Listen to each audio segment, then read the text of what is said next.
actor. They constantly surprise us, both in amazing ways and not so much. We're Ben and Sia, and welcome to the On This Business Bites podcast. This show is all about real life things we all deal with every day, how they relate to business, and how to make some sense out of our daily chaos. Welcome to the show.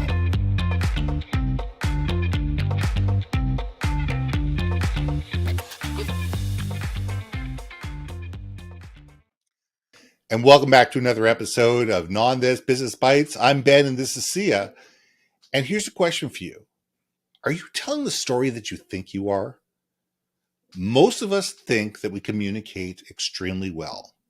Here's reality. Most of us don't.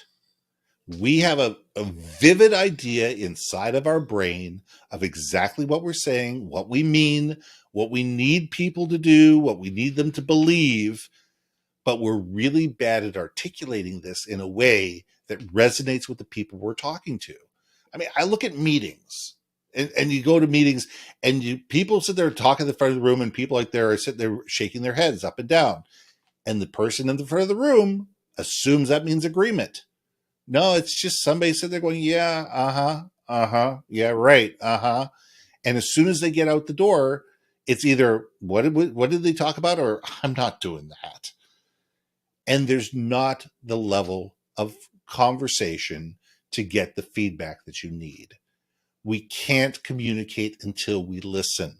We need to listen to people, and we need to understand, what do they think? What did they think that we said? What do they think we want them to do? And until we can do that, we're just blowing air. Sia, let's nod this. Ben, do you understand the words that are coming out of my mouth? So far, so good.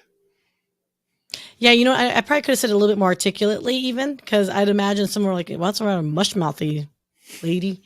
Yeah, let me tell you, my friend, like, I almost feel like I should be listening in on this one, because I cannot tell you how many times, especially with people that I think would understand me, that know my personality, would understand what's coming out of my mouth, right? Mm-hmm. So the story that we tell, that could be whether it's a prospect or client, it could be the story that we have with our family, with our friends, and then within ourselves.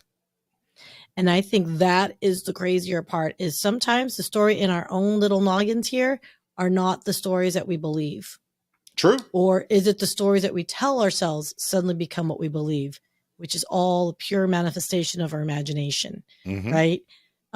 So yeah, you really got me thinking here, because I cannot tell you how many times I've been in an email where I've laid everything out and I get like a TLDR, which is too long, did not read, where it's like, son of a sea cook. I took the time to articulate every bullet point of what we talked about, because it was important. Yes. To find out they didn't give two shites about it, right?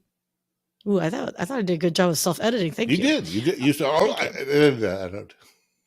Did you like that? Like, anyway. Yeah, I like that. But that's the whole thing, right? Like, I could, God, I'm so loving. I could literally say something and have 5 different people come up to me and give me 5 different vastly responses. Like, are you okay? Are you upset? Damn, that was funny. Like, it's crazy to me how much miscommunication happens, no matter how articulate you think you are. Perfect example: emails, Twitters, tweets, LinkedIn posts, whatever. We put something out there and we've got the narrative going on in our mind, and we put something out there and we think it's brilliant, and all of a sudden we get blasted. Absolutely blasted. How dare you say that? You meant blah, blah, blah, blah, blah. And everybody who is reading that is reading it with their own lens. They're reading it with their own, their own hopes, wants, needs, fears, desires, and beliefs, and where they came from and how they're feeling that day and how they've been done wrong by whoever. And people get defensive because of not what you said, but because what they think you said, or how what you said triggers some emotion within them. And all of a sudden, you end up getting into an argument or a discussion or a conversation with people that has nothing to do with what you talked about. It has to do with what they're feeling and what they're believing. And until you can let them get through that emotion, you can't get back to what the original conversation was about. And people are the X factor. People are absolutely the X factor. Just because you say something, and this is how you meant them to understand something, isn't necessarily how they're going to understand it.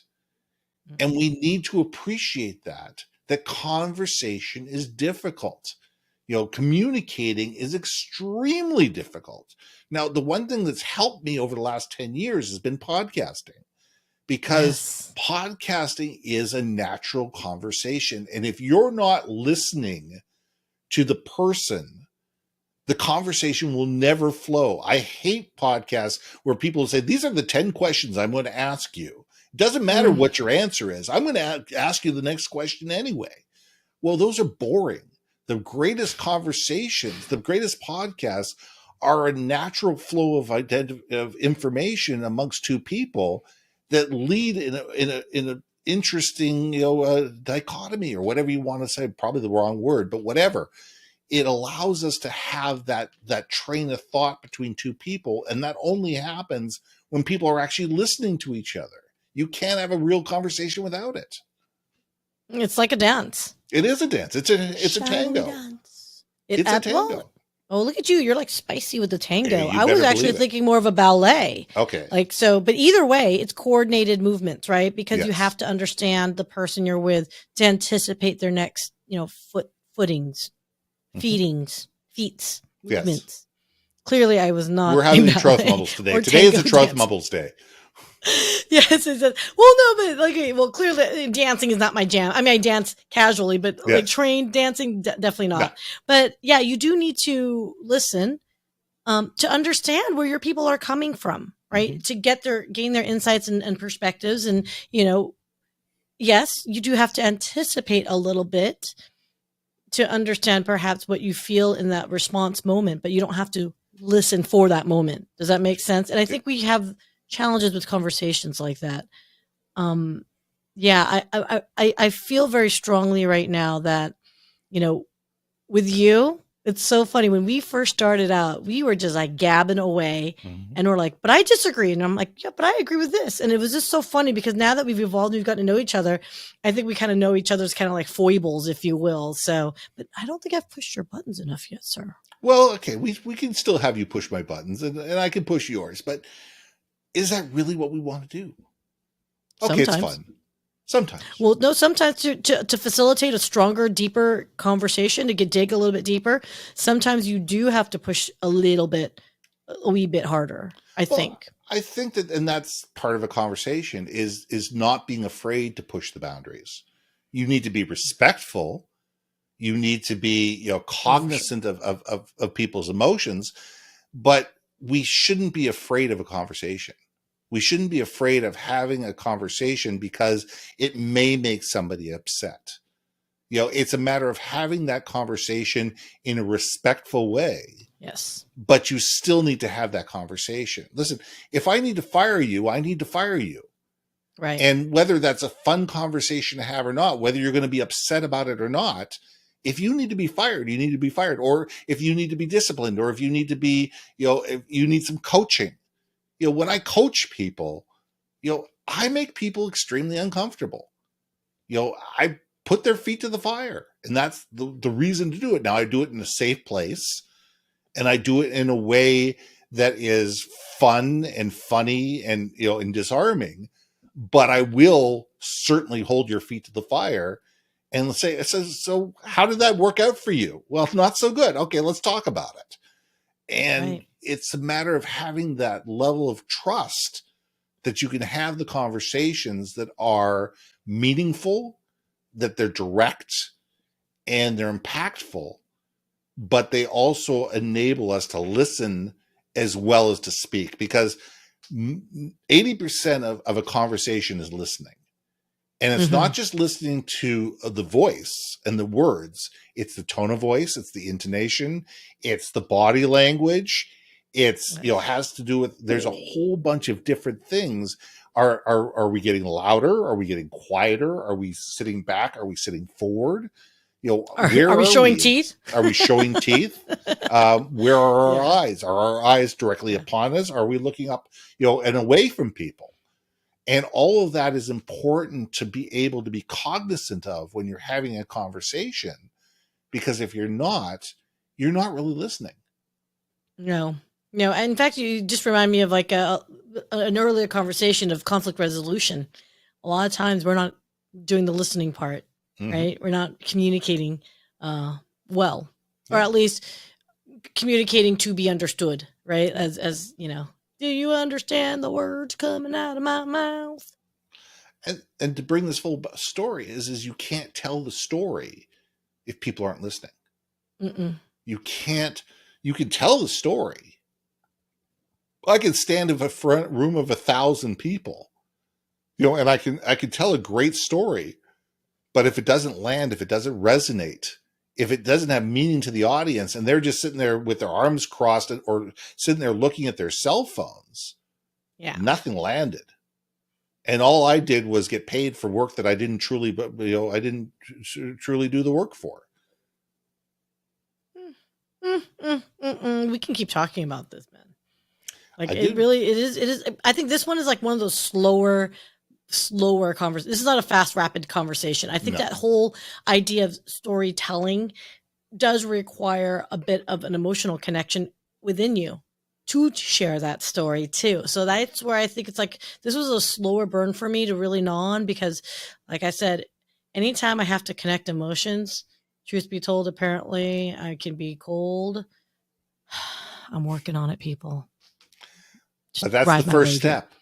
The first step is realizing what your superpowers are and what they're not. Yeah. And when you're telling the story and when you're trying to deliver the story, realizing what you're good at and what you're not good at.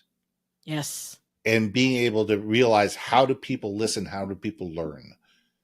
And 3 different people, if you tell the same story to, you're going to tell it in slightly different ways, because those people are going to learn differently, and you need to tell the story differently to be able to have it reach them.